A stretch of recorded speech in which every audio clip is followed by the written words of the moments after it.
नमस्कार मित्रों, सत्य की विजय में आपका स्वागत है। मैं हूं विजय त्रिवेदी। उम्मीद है कि आप हमारे जो खास शो हैं, डेली लीक्स और अनकट विद आशुतोष, वो भी आप देख रहे हैं। जिस तरह से पिछले हफ्ते के शोज में हमें 1 लाख से ज़्यादा व्यूज हर एक शो पर मिले हैं, उससे पता पड़ता है कि आपको वो शोज पसंद आ रहे हैं।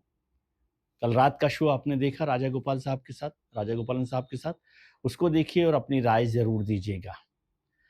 अब आज बात करते हैं एक अलग तरीके के चुनाव की।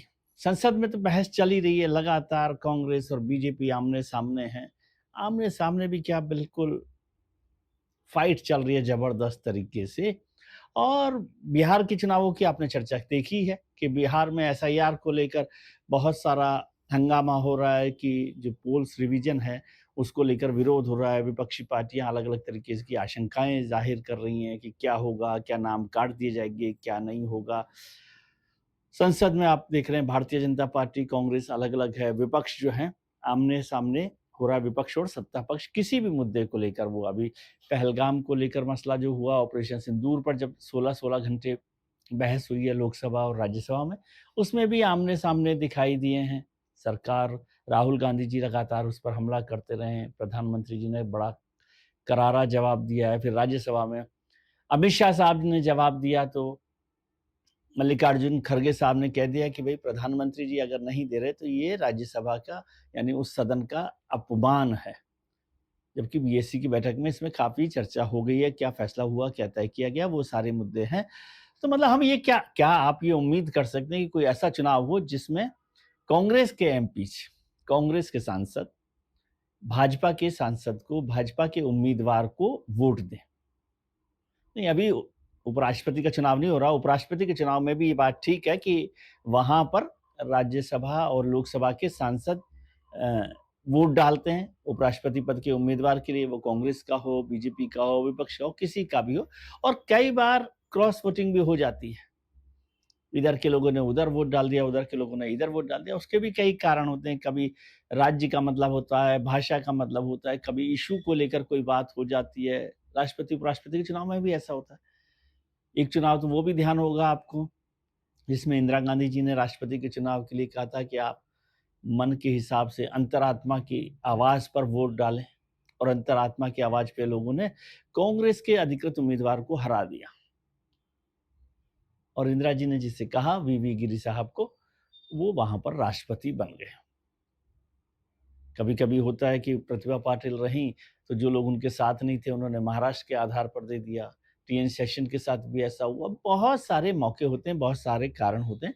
लेकिन अभी हम उपराष्ट्रपति चुनाव की बात नहीं कर रहे, क्योंकि अभी उपराष्ट्रपति का चुनाव की जो अधिसूचना है वो जारी नहीं की है। चुनाव आयोग अभी कामकाज कर रहा है, तैयारी कर रहा है, वो भी अपना एनरोल कर रहा है। उनको जो वोटिंग वो है रोल, जो है वोटिंग रोल को, इलेक्टोरल रोल को अभी ठीक कर रहा है, रिवाइज कर रहा है। हम बात कर रहे हैं थोड़ा सा, करीब करीब 200 मीटर दूर संसद से एक बिल्डिंग है जिसका नाम है कॉन्स्टिट्यूशन क्लब। कॉन्स्टिट्यूशन क्लब भी संसद से जुड़ा हुआ है, बहुत महत्वपूर्ण बिल्डिंग है। यदि आप दिल्ली आए हो तो देखा होगा कि सेंट्रल दिल्ली में संसद मार्ग से जब रफी मार्ग पर मुड़ते हैं तो एक बिल्डिंग है कॉन्स्टिट्यूशन क्लब। ये कॉन्स्टिट्यूशन क्लब बना था 1947 में, कि ताकि जो संविधान सभा के लोग हैं और संसद के जो लोग हैं वो आपस में बैठकर विचार विमर्श करें, अलग अलग दलों के लोग बातचीत करें, सलाह मशवरा करें, कार्यक्रमों का आयोजन करें।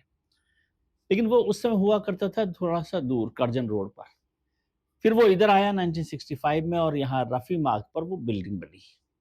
वहाँ पर लगातार चुनाव भी होते हैं। जो लोकसभा के अध्यक्ष हैं वो पदेन अध्यक्ष होते हैं वहाँ पर, और राज्यसभा के जो उपसभापति है वो सचिव होते हैं, महासचिव होते हैं। और वहाँ का जो एडमिनिस्ट्रेशन है वहाँ का देखा जाता है। वहाँ जो एमपीज हैं और फॉर्मर एमपीज हैं, वो दोनों लोग उसके मेंबर्स हो सकते हैं, वो लोग। और इसके अलावा जो फैमिली मेंबर्स हैं वो वहाँ पर जो भी सुविधाएं हैं उनका फ़ायदा उठा सकते हैं। वहाँ पर अभी तो स्विमिंग पूल भी बन गया है, जिम्नेजियम भी है, ऑडिटोरियम्स भी हैं, उन सब का फ़ायदा उठा सकते हैं। उसके लिए वहाँ पर परमिशन मिली हुई है। 2 आजकल बड़े अच्छे खूबसूरत से रेस्टोरेंट्स भी वहाँ पर बन गए हैं। तो अब आप कहेंगे इसमें ऐसी क्या बात होगी? वहाँ पर जो मेंबर्स हैं उसकी संख्या करीब-करीब 1200। 1200 से कुछ ज़्यादा ऊपर नीचे कुछ है, क्योंकि एमपीज भी हैं, फॉर्मर एमपीज भी हैं। एमपीज तो 700 सवा 700 है ही, फॉर्मर एमपीज भी उसके हैं। उसमें प्रधानमंत्री भी होते हैं, नरेंद्र मोदी भी उसके मेंबर हैं, अमित शाह जी भी मेंबर हैं, राहुल गांधी जी भी हैं, सोनिया गांधी जी भी हैं, प्रियंका जी भी हैं, तमाम तरीके के लोग हैं। अब वहां चुनाव हो रहे हैं, तो इसमें क्या बात होगी साहब? चुनाव भी एक बड़े इंटरेस्टिंग तरीके से हो रहे हैं। वहां पर आपको मैंने बताया कि लोकसभा के अध्यक्ष जो है वो पदेन अध्यक्ष होते हैं, और राज्यसभा के उपसभापति उसके महासचिव होते हैं, पदेन महासचिव होते हैं। उसके अलावा कुछ पद होते हैं जिसमें खासतौर से महासचिव का पद होता है, सेक्रेटरी का पद होता है। उसमें सेक्रेटरी के 3 पद बने हुए हैं। एक एडमिनिस्ट्रेशन को लेकर सेक्रेटरी एडमिनिस्ट्रेशन, एक सेक्रेटरी कल्चर, एक सेक्रेटरी स्पोर्ट्स, और उसके अलावा एक ट्रेजरर और 11 एमसी मेंबर्स। आमतौर पर इन चुनावों में क्या है, आपस में बैठ के नॉमिनेशन करके और बातचीत करके सर्वसम्मति करके सहमति बनाकर कैंडिडेट तय कर दिए जाते हैं, और वो लोग चुनाव नहीं होता, निर्विरोध जीत जाते हैं। जो सबसे बड़ा पद जो है वहां पर वो है सेक्रेटरी एडमिनिस्ट्रेशन का। वो पद पर पिछले 25 साल से राजीव प्रताप रूडी साहब हैं, जो सारण से भारतीय जनता पार्टी के एमपी हैं। बिल्कुल आप सही पहचानते हैं, वो जो एयरलाइंस में, एक प्राइवेट एयरलाइंस में हवाई जहाज भी उड़ाते हैं। बहुत डायनेमिक हैं, बहुत एक्शन पैक रहते हैं, अंग्रेजी दाएं, एलीट हैं, लगातार वो काम करते रहते हैं। सरकार में थोड़ा सा आजकल ऊपर नीचे चल रहा है शायद, लेकिन हवाई जहाज उनका अच्छे से उड़ रहा है, और वो 25 साल से है। जब बाल योगी साहब लोकसभा के अध्यक्ष थे, तब उन्होंने उन्हें नॉमिनेट किया था, और तब से वो लगातार सचिव एडमिनिस्ट्रेशन बने हुए हैं। उन्होंने बहुत काम भी करवाया है, बताया गया। बिल्डिंग की शक्ल जो है, शक्ल सूरत बदल दी गई है। जो स्विमिंग पूल है वो उन्होंने वहां पर बनवाया है, जिम्नेजियम को बहुत अच्छा से करवाया है, ऑडिटोरियम्स की शक्ल बदल दी है, रेस्टोरेंट्स की शक्ल बदल दी है, एक्टिविटीज भी वहां पर लगातार बहुत हो रही हैं। तो 25 साल से लगातार राजीव प्रताप रूडी जी वहां बने हुए हैं। जो और पद हैं, एक तो ये सेक्रेटरी एडमिनिस्ट्रेशन का है, दूसरा पद है सेक्रेटरी कल्चर का। तो वहां पर तिरुचि शिवा एमपी हैं, बहुत अच्छे एमपी हैं, वो वहां पर निर्विरोध बन गए। उनके खिलाफ प्रदीप गांधी जी खड़े हुए थे भारतीय जनता पार्टी के, फिर उन्होंने विड्रॉ कर लिया होगा शायद, तो वो हो गया है। सेक्रेटरी स्पोर्ट्स, सेक्रेटरी स्पोर्ट्स पर एक बड़ा नाम है, अब परिचित होंगे। आप बताइए राजनीति में किस नाम को आप सबसे ज्यादा जानते हैं?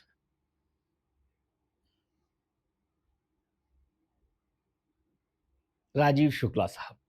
लंबे समय से हिंदुस्तान की राजनीति में सरकारें आई, सरकारें गई, कांग्रेस में नेतृत्व बदला, कांग्रेस में तमाम झगड़े हुए, लेकिन राजीव शुक्ला साहब बने रहे। क्रिकेट में भी हैं, वो बीसीसीआई में हैं, कभी आईपीएल में, कोई आए अध्यक्ष, कोई कुछ रहे, लेकिन उनका जो स्वभाव है, जिस सबसे मिलने जुलने का, सबको काम करने का, मृदुभाषी होने का, सबके साथ मित्रता का, उस वजह से राजीव शुक्ला साहब यहाँ पर इस समय सेक्रेटरी स्पोर्ट्स बन गए।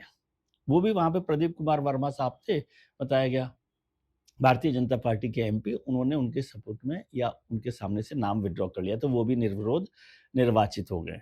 जो कोषाध्यक्ष हैं वो भी बने हैं भारतीय जनता पार्टी के एपी जितेंद्र रेड्डी साहब, उनको बना दिया गया। वो डीएमके के पी विल्सन साहब थे, वो बनना चाहते थे, उसकी जगह वो बन गए हैं।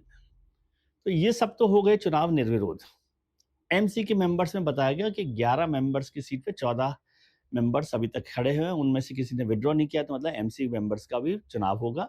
और जो सबसे महत्वपूर्ण चुनाव है वो है secretary administration.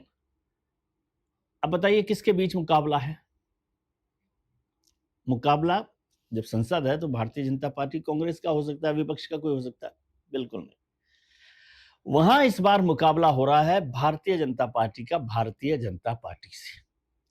Bharatiya Janata party के जो मौजूदा सांसद हैं और सेक्रेटरी हैं 25 साल से, राजीव प्रताप रूडी साहब, उनका मुकाबला है भारतीय जनता पार्टी के पूर्व सांसद, शायद मुजफ्फरनगर से रहे, वेस्टर्न यूपी के नेता हैं, जाट नेता हैं, संजीव बालियान साहब, उनसे उनका मुकाबला है। मतलब भारतीय जनता पार्टी का भारतीय जनता पार्टी के नेता से मुकाबला हो रहा है, संजीव बालियान साहब से राजीव प्रताप रूडी का। और इसमें जो वोट देने वाले लोग हैं वो कांग्रेस के भी हैं, भारतीय जनता पार्टी के भी हैं, तमाम सांसद हैं वहां पर जो इसमें वोट डालेंगे, यानी प्रधानमंत्री जी भी वोट डालेंगे, सोनिया जी भी वोट डालेंगी, राहुल जी भी वोट डालेंगे, सब लोग उस पर वोट डालेंगे। भारतीय जनता पार्टी का भारतीय जनता पार्टी से मुकाबला है। तो इसका मतलब ये हुआ कि कांग्रेस के एमपीज भी बीजेपी के कैंडिडेट को वोट डालेंगे। अब वो चाहे वो संजीव बालियान साहब को डालें तब भी बीजेपी को जाएगा वोट उनका, और राजीव प्रताप रूडी को डालें तो भी बीजेपी को जाएगा वोट। अब इसमें भी उल्टा है, दूसरी तरफ भारतीय जनता पार्टी की जो एमपीज है, अब वो किसको वोट डालेंगे, क्योंकि वो दोनों ही, राजीव प्रताप रूडी और संजीव बालियान साहब दोनों ही भारतीय जनता पार्टी के हैं। कौन किसको वोट डालेगा? क्या ऐसी वजह हो गई है कि भारतीय जनता पार्टी का नेतृत्व, लीडरशिप ये बात नहीं मनवा पाया कि दोनों में से एक आदमी कैंडिडेट हो जाए, राजीव प्रताप रूडी हो जाएं जो 25 साल से हैं, या फिर संजीव बालियान साहब हो जाएं? तो मुझे बताया गया कि पार्टी में बहुत इंटरनल फाइट चल रही है और एक बड़ा गुट है जो चाहता है कि राजीव प्रताप रूडी को हटा दिया जाए। इसलिए बहुत सारे लोग संजीव बालियान साहब को सपोर्ट कर रहे हैं, और संजीव बालियान साहब को सपोर्ट करने वालों में सबसे मजबूत एक नाम है भारतीय जनता पार्टी का। गैस कर सकते हैं आप? निशिकांत दुबे। सबसे एग्रेसिव, हर मुद्दे पर बोलने वाले, हर मुद्दे पर अपनी राय रखने वाले, ताकत से, एग्रेसिव तरीके से। बहुत सारे उनके दोस्त हैं, बहुत सारे लोगों से नाराज होते हैं, लेकिन निशिकांत दुबे साहब संजीव बालियान साहब के लिए पूरे का पूरा सपोर्ट कर रहे हैं, समर्थन कर रहे हैं, सहयोग जुटा रहे हैं। एक और उनके साउथ इंडिया से एमपी हैं रमेश साहब, सीएम रमेश, वो भी उनके साथ खड़े हुए हैं। उन्होंने कहा कि साउथ इंडिया का पूरा सपोर्ट आपको मिलेगा। अब कुछ लोगों ने कहा कि ये एलीट वर्सेस एक जमीन से, गांव से आए हुए संजीव बालियान साहब के बीच में मुकाबला है। किसी ने कहा ये जाट वर्सेस राजपूत राजनीति है। संजीव बालियान साहब जाट समुदाय से आते हैं, बताया गया, तो उन्हें राजस्थान, हरियाणा, वेस्टर्न यूपी और जाट समुदाय का तमाम वोट मिलेगा। वैसे ही जाट समुदाय अभी तो नाराज है धनखड़ साहब की बात को लेकर, ऐसा कहा गया, मुझे नहीं पता। राजीव प्रताप रूडी राजपूत हैं, एलीट हैं, ये सब है। वो राजपूत हैं कि नहीं है, लेकिन ब्रजभूषण शरण सिंह जो एक और बड़ा नाम, एमपी नहीं है लेकिन बड़ा नाम है, वो उनके सपोर्ट में आ गया राजीव प्रताप रूडी के। तो इससे ये जाट वर्सेस राजपूत राजनीति भी हो गई है। फिर रमेश साहब जो संजीव बालियान के सपोर्ट में आ गए हैं, तो ये साउथ वर्सेस नॉर्थ वाली राजनीति भी हो गई है। और फिर कांग्रेस के ज्यादातर सांसद, मुझे बताया गया कि वो राजीव प्रताप रूडी के जो एलीट कल्चर का लोग हैं, उसमें से ज्यादातर कांग्रेस के वोट राजीव प्रताप रूडी को मिलेंगे। तो ये एलीट वर्सेस गांव, इसका भी झगड़ा है, ये कांग्रेस वर्सेस बीजेपी का भी झगड़ा है। हमारे मित्र हैं एक जो पॉलिटिकल एडिटर है आज तक में, इंडिया टुडे, हिमांशु मिश्रा जी, उन्होंने इसमें एक खबर और जोड़ दी, उनका तड़का भी जोरदार है। उन्होंने कहा, हिमांशु मिश्रा जी ने अपने एक प्रोग्राम में, कि जो अमित शाह साहब हैं, होम मिनिस्टर हैं भारत सरकार के और भारतीय जनता पार्टी के बड़े नेता हैं, तो जब वो पार्लियामेंट में थे, संजीव बालियान साहब उनसे मिले, राजीव प्रताप रूडी से भी मुलाकात हुई, और संजीव बालियान साहब जब मिले जो फॉर्मर एमपी हैं, तो उन्होंने इसी चुनाव के सिलसिले में, तो उन्होंने उनकी पीठ पर थपकी कर दी। अब बस अमित शाह साहब की थपकी मिल जाए तो फिर क्या है? तो क्या अमित शाह साहब की थपकी संजीव बालियान साहब के साथ है? ये तो चुनाव नतीजे के बाद पता पड़ेगा। यहाँ पर एक और झगड़ा है, झगड़ा नहीं है लेकिन बात चल रही है। आपने बिहार में एसआईआर का बहुत चर्चा सुनी होगी। यहाँ भी पोल्स को देखा जा रहा है, क्योंकि 1200 से ज्यादा वोट है, उसमें से बहुत सारे नाम अब भी ऐसे हैं जिनकी मौत हो चुकी है, निधन हो चुका है या छोड़ चुके हैं, लेकिन वो नाम अब भी हैं, तो उनके रिवाइज किया जा रहा है। नाम लेने की तारीख थी 10 जुलाई, वो खत्म हो गई है। चुनाव होंगे 12 अगस्त को, वोट डाले जाएंगे 12 अगस्त को, तो तब तक इसमें से रिवीजन भी होना है, तो कितने वोट कटेंगे कितने नहीं कटेंगे, इस पर भी सारा काम हो रहा है। आजकल मीटिंग चल रही है, पार्टी चल रही है, बैठक हो रही है। एक और मित्र हैं हमारे, राजदीप सरदेसाई साहब, उन्होंने कहा महाराष्ट्र के एक एमपी हैं, उनके यहाँ डिनर था, तो वहां देश भर की बात छोड़ के कॉन्स्टिट्यूशन क्लब की पॉलिटिक्स पर बात हो रही थी कि भाई किसको वोट देना है, किसके साथ जाना है, राजीव प्रताप रूडी के साथ खड़ा होना है, संजीव बालियान साहब के साथ होना है, तो वो पॉलिटिक्स चल रही थी। तो हो सकता है कि बहुत सारे लोग इसको बहुत महत्वपूर्ण ना समझें, लेकिन एक बहुत बड़ी एसेट्स, बहुत बड़ी वेल्थ और बहुत बड़ी पॉलिटिकल पावर वाला कॉन्स्टिट्यूशन क्लब है। उसका चुनाव में भारतीय जनता पार्टी की अंदरूनी राजनीति, या राजनीति में भारतीय जनता पार्टी की राजनीति में जो अंदरूनी दरारें हैं, वो भी सामने आ रही हैं। इसलिए ये चुनाव महत्वपूर्ण हो गया है।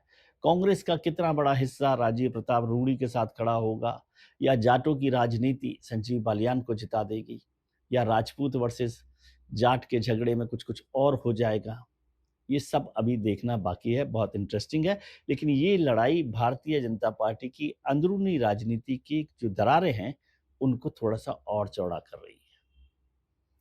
और अमित शाह साहब ने थपकी दी है संजीव बालियान साहब को, तो नतीजा आप समझ सकते होंगे।